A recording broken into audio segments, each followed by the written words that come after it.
Bom, e a gente segue com o Elivaldo Barbosa, trazendo informações nacionais sobre esse domingo, um domingo lamentável, né? E tenso, né? E tenso, muito tenso. Um ataque contra a democracia. Inclusive, Elivaldo, eu queria que você comentasse sobre um pedido da AGU, um pedido de prisão do secretário de Segurança, né? Ex-secretário de Segurança, na verdade, porque ele foi exonerado do cargo, Anderson Torres, que estava em Miami. É verdade. Ainda deve estar nos Estados Unidos. Ele era o ministro da Justiça e Segurança Pública no governo do ex-presidente Jair Bolsonaro e logo na sequência ele foi nomeado secretário de Segurança Pública do Distrito Federal. E ontem, por determinação lá do governador Ibanez Rocha, ele foi já exonerado. Mas a Advocacia Geral da União enviou ao STF, que é o Supremo Tribunal Federal, um pedido de prisão do ex-secretário agora Anderson Torres. Eu imagino até que, eu questiono até, Neyara, se essa nomeação do ex-ministro para a secretaria é até ilegal, porque há uma quarentena de ministros de Estado, de áreas-chave, para nomeações para ocupar outras funções. Ele tem que ficar lá até um determinado período, até que seja autorizada pela União, legalmente, para ele exercer outros cargos. O fato consumado é esse, que tem agora um pedido de prisão que está lá no STF, da AGU, e a demissão, a exoneração de Anderson Torres, da Secretaria de Segurança do Distrito Federal. E a gente também tem o posicionamento de vários políticos, inclusive Verdade. Políticos ligados ao ex-presidente, né, Jair Bolsonaro. A gente pode citar já alguns prints que a gente viu já, lá. Por exemplo, do governador Zema aí de Minas Gerais, onde ele se manifesta aí. É com você, Elivaldo. Pois é, chamou atenção ontem, assim, foi destaque. 3 governadores, vamos ao primeiro, Romeu Zema, que é do distrito de Minas Gerais, ele é do Novo, aliado de Bolsonaro na campanha, inclusive foi um dos primeiros a manifestar apoio no segundo turno. Ele revelou ontem que em qualquer manifestação deve prevalecer o respeito. É inaceitável o vandalismo ocorrido hoje, no caso ontem, em Brasília. A liberdade de expressão não pode se misturar com depredação de órgãos públicos. No final, quem pagará seremos todos nós, disse Romeu Zema em rede social.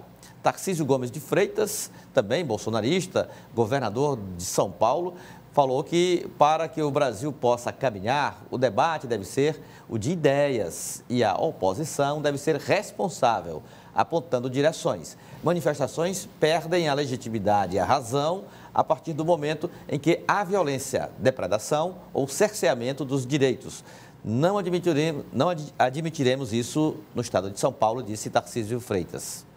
E também Cláudio Castro, esses 3 governadores são aliados do ex-presidente Jair Bolsonaro. Com votação expressiva nas últimas eleições, exatamente, não é isso? Correto. Ele afirmou que em um ambiente democrático, as cenas que vemos em Brasília são inadmissíveis. Atitudes como essas mancham a imagem do Brasil e não contribuem em nada para o nosso futuro. Manifestações pacíficas fazem parte da democracia. Vandalismo não. Mais à frente, Cláudio Castro, governador do Rio de Janeiro, reitero meu compromisso com a ordem democrática. Hoje e sempre seremos enérgicos contra toda e qualquer manifestação que não respeite os patrimônios público e privado e o direito de ir e vir dos cidadãos no Rio de Janeiro, disse Cláudio Castro. E também os políticos piauienses se posicionaram, né? Como os 2 senadores aqui do nosso estado. É verdade, é uma manifestação quase que geral na área política. Peço a todos equilíbrio e sensatez. A democracia se fortalece no contraditório e no respeito às diferenças, disse o senador Ciro Nogueira, que é do Progressistas. O senador Marcelo Castro também afirmou em rede social que o Brasil precisa, mais do que nunca, estar unido para defender de forma implacável a nossa democracia. Mais à frente, Marcelo Castro disse que o recado do presidente Lula foi claro.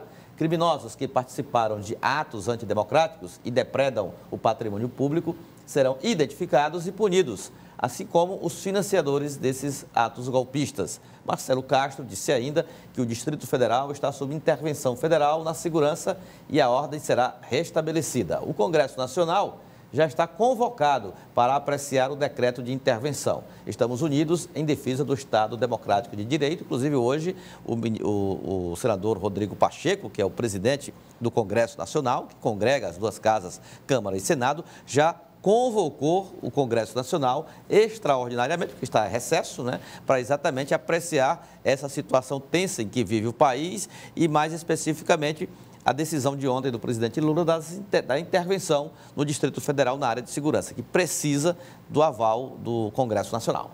Elivaldo, vamos voltar a falar com a Sávia Barreto, direto de Brasília, porque a gente mostrou aqui, oi Sávia, para você, a gente mostrou aqui o posicionamento, né, de governadores e também dos senadores piauienses. E entidades também nacionais se pronunciaram diante desse fato, não é? Com você, Sávia.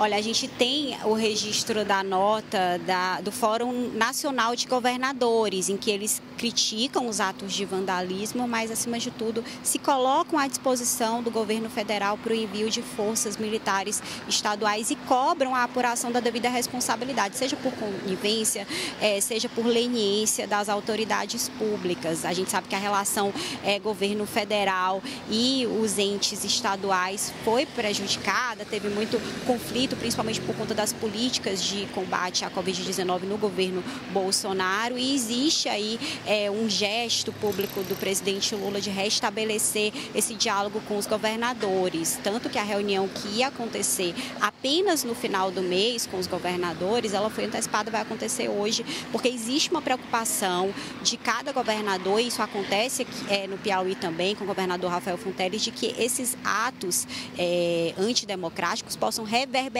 nos estados, ou seja, nas sedes dos poderes legislativos e judiciários locais e, acima de tudo, em outros pontos críticos relativos à segurança, por exemplo, refinarias, distribuição de água, enfim, todos esses pontos que podem prejudicar toda uma cidade, toda uma região. Então, os governadores estão muito preocupados porque, inclusive, eu falei com uma fonte ontem que esteve presente na reunião, uma fonte da segurança pública da reunião com o governador Rafael Fonteles, e essa fonte me disse, olha, Sábia, a gente sabe que no Piauí esse núcleo mais radical, ele é reduzido, ele está sendo monitorado desde outubro do estado da eleição, mas basta uma pessoa, aquilo que a gente chama de lobo solitário, para cometer um ato irresponsável e irreversível. Então, a polícia e o governo do estado têm uma preocupação muito grande, e essas políticas e ações vão ser coordenadas com o governo federal hoje nessa reunião em Brasília. Além da nota do Fórum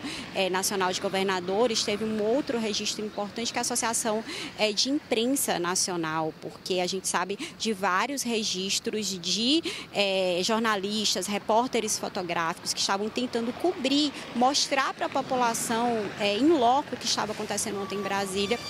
E eles tiveram celulares roubados, câmeras depredadas, alguns foram agredidos fisicamente. Então, nesse momento, mais do que nunca, a imprensa se faz importante como porta-voz da população. Então, uma agressão à imprensa é uma agressão também a um dos pilares do Estado Democrático de Direito, Neyara. Ok, então, Sávia, muito obrigada. Daqui a pouco a gente volta a se falar, tá bom? Direto de Brasília aí com Sávia Barreto.